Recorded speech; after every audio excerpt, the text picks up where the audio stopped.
Sri? Alhamdulillah baik. Alhamdulillah ya. Bu Sri, ini ada yang ingin saya tanyakan terkait pengambilan keputusan Bu Sri. Selama ini bagaimana Bu Sri dapat mengidentifikasi kasus-kasus yang merupakan dilema etika atau bujukan moral? Pernahkah Bu Sri dihadapkan pada sebuah kasus yang menghadapkan dilema etika atau bujukan moral? Contohnya gimana ya Bu? Mungkin contoh yang Konkret, bisa ya. dijadikan kasus itu contohnya mungkin kedatangan seorang penerbit buku, misalkan kita akan pengadaan buku, sedangkan di anggaran itu tidak bisa mengadakan buku kalau itu LKS, seperti itu. Bagaimana cara Bu Sri untuk menyikapi sikap itu? Tetapi seorang penerbit buku itu memberikan fee kepada sebuah buku gitu ya, satu buku itu berapa persen untuk ke sekolah, mungkin seperti itu Bu Sri. Nah, di situ kan Bu Sri untuk mengambil keputusan untuk kepentingan orang banyak dan juga untuk kepentingan diri sendiri itu pasti ada pertimbangan di situ. Bagaimana cara pengambilan keputusan di situ, dilema etika itu mempertimbangkan adanya prinsip nilai moral atau pertimbangan menggunakan prinsip berbasis peraturan seperti itu. Saya Mungkin kira pernah kalau dihadapi. pasti ada seperti itu. Kalau LKS memang itu kan tidak teranggarkan di BOS, jadi harus anak-anak beli. Tapi di satu sisi kita memang membutuhkan LKS untuk sebagai pengembangan kan, untuk guru. Tapi itu tidak ada di BOS. Jadi jelas kalau seperti itu dilimpahkan ke anak-anak. Tapi untuk saya kira untuk keputusan itu bisa dibicarakan dengan wali murid. Bagaimana masalah keuangan itu? Yang jelas itu penting juga untuk diadakan, tapi juga takutnya memberatkan ke wali murid. Iya. Ya. Dari sisi ini ya Bu, dari sisi LKS, kadang-kadang kita kalau di kurikulum Merdeka, kalau misalkan kita pas menggunakan LKS itu kadang-kadang kreativitas guru itu kurang ada. Padahal kurikulum Merdeka itu kadang-kadang LKS pun itu tidak sesuai dengan tujuan pembelajaran yang ada. Sedangkan kurikulum Merdeka itu mengharapkan kebutuhan murid, bagaimana prosesnya agar itu bisa berjalan sehingga tidak ada seperti guru yang meninggalkan murid, tas guru hanya memberikan LKS seperti itu kan juga kadang-kadang juga dilema juga ya Bu untuk pengambilan keputusan seperti itu. Di sisi lain guru jadinya hanya cukup memberi LKS itu aja kemudian meninggalkan muridnya gitu ya.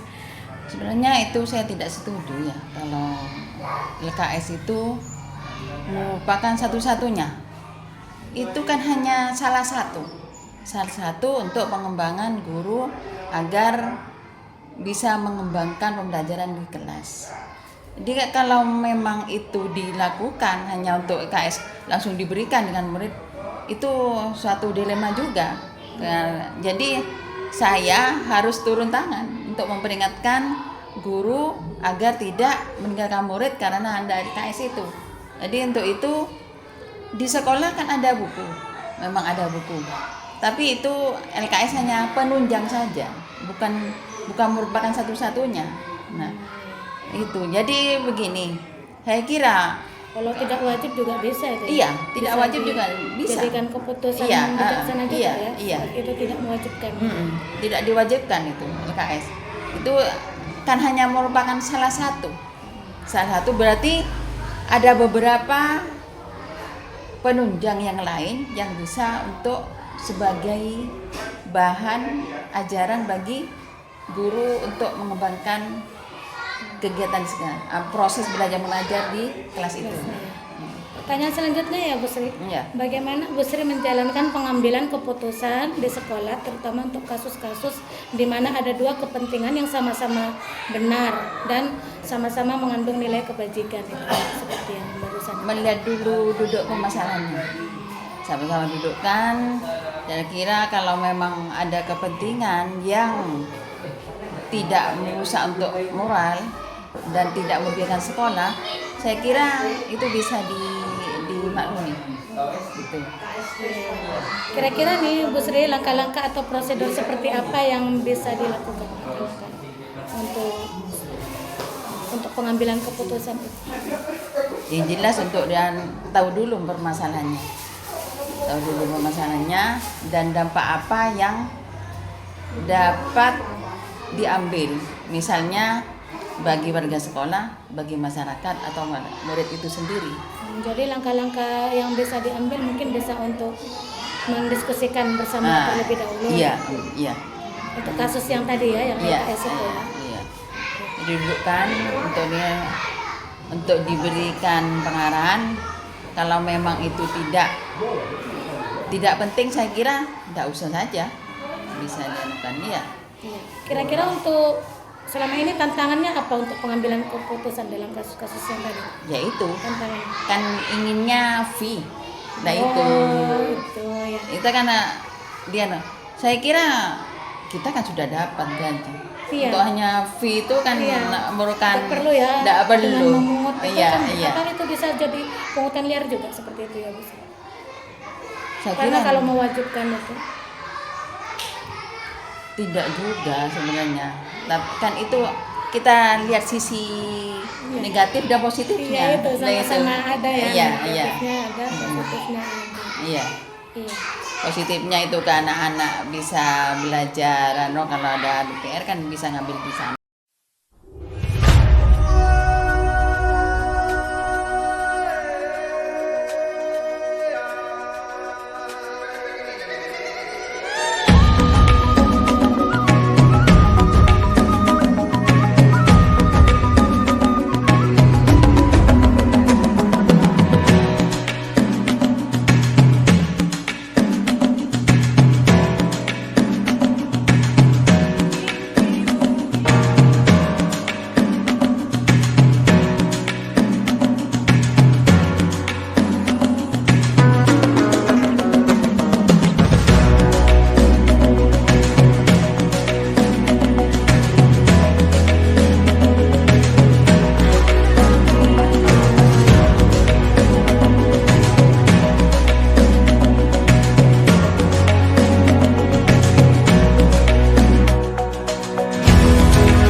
Assalamualaikum warahmatullahi wabarakatuh. Waalaikumsalam warahmatullahi wabarakatuh. Bagaimana kabarnya Bu Faiz? Alhamdulillah sehat. Bu Fitri gimana kabarnya? Alhamdulillah sehat.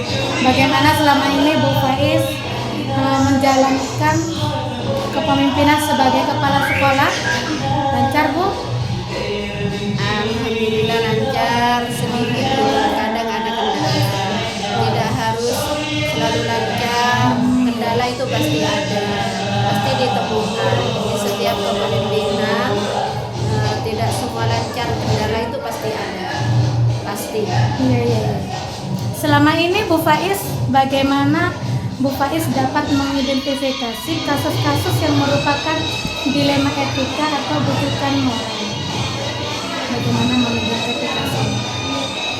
Jika saya menemukan sesuatu yang memang permasalahan itu dilema, ya salah satunya adalah harus mengambil suatu mufakat untuk bermusyawarah. Bagaimana enaknya seperti itu jalan keluarnya. Nah, dalam salah satu contohnya sekarang kita kan ada ini ombel. Iya. Yang ombel itu sudah ditentukan kepengurusannya, juga sudah ditentukan pelaksanaannya. Kebetulan di sekolah, di lembaga saya ini, di sekolah kita ini, ombel itu dilakukan pada 1 minggu 2 kali. Kita dijadwalkan seperti itu. Nah, ketika dalam penjadwalan itu dalam 1 minggu ada guru yang tidak bisa melaksanakan ombel tersebut, atau ada pengurusnya yang tidak bisa membersamai, ketika saya mau mengganti di hari yang tidak ada di jadwal tersebut, itu kadang gurunya tidak mau. Nah, di situ saya merasa dilema kalau seperti itu. Keinginan saya sebagai pemimpin bahwa dalam 1 minggu yang sudah terjadwal 2 kali itu harus terlaksana. Sana ya. Iya. Walaupun diganti di hari yang lain yang tidak ada jadwal. Tidak terjadwal itu. Bagaimana Bu Faiz menjalankan pengambilan keputusan di sekolah, terutama untuk kasus-kasus yang tadi itu, yang sama-sama mengandung nilai-nilai kebajikan, untuk memberikan kelonggaran terhadap guru itu kan ada rasa kasihan teman-teman. Tetapi ini harus juga ada untuk menjalankan kegiatan agar tetap berjalan, itu memang harus ada semacam peraturan ya. Bagaimana itu? Nah, ketika saya sudah menanyakan kepada mereka bagaimana kompil yang tidak terlaksana ini untuk bisa kita ganti di hari yang lain itu tidak bisa, maka saya itu apa yang sudah menjadi program di kompil yang tidak terlaksana itu saya mengambil keputusan seperti ini. Di kompil jadwal berikutnya, maka pembahasan di kompil yang tidak terlaksana itu kita jadikan satu di situ, meskipun jangka waktunya itu agak lebih dari sedikit dari yang dijadwalkan ya, dari yang dijadwalkan. Saya seperti itu, Bu Fitri. Harus merelakan waktu sedikit lagi, meluangkan waktu yang tidak terlaksana di kompil yang agar tetap berjalan ya, kompilnya itu. Ya, harus tetap berjalan, harus begitu.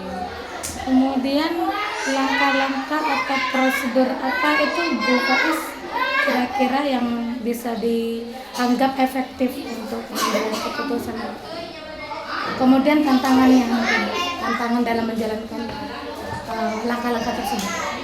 Langkah-langkahnya ya, kita harus saling koordinasi. Ya, benar itu, koordinasi itu memang diperlukan ya. Harus saling koordinasi antara saya sebagai leader di sini dengan bawahan saya. Itu yang utama. Yang kedua, dari koordinasi tersebut kita harus saling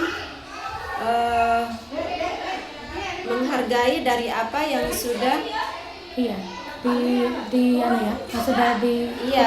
sudah diputuskan untuk kegiatan kita, karena itu sudah disepakati bersama. Gitu.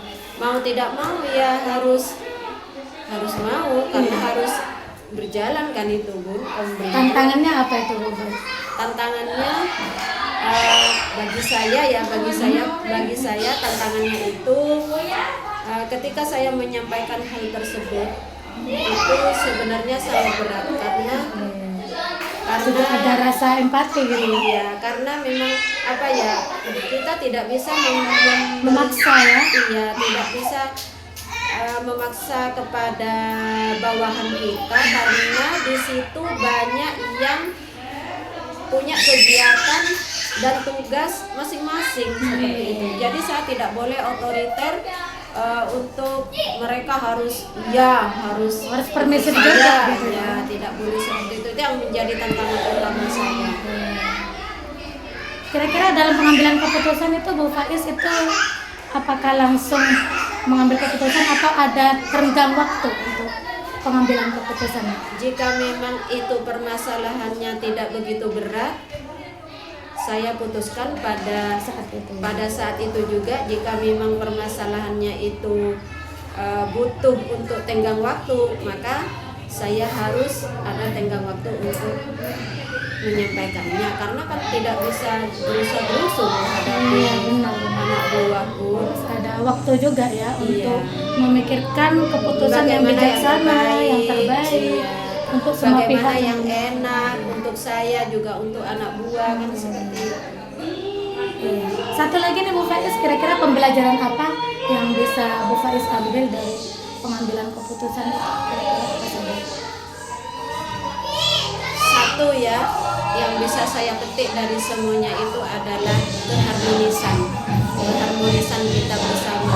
Ketika kita tidak harmonis, kita bekerja itu tidak enak. Iya benar, Bu. Di sekolah itu kita kita merasa tidak nyaman.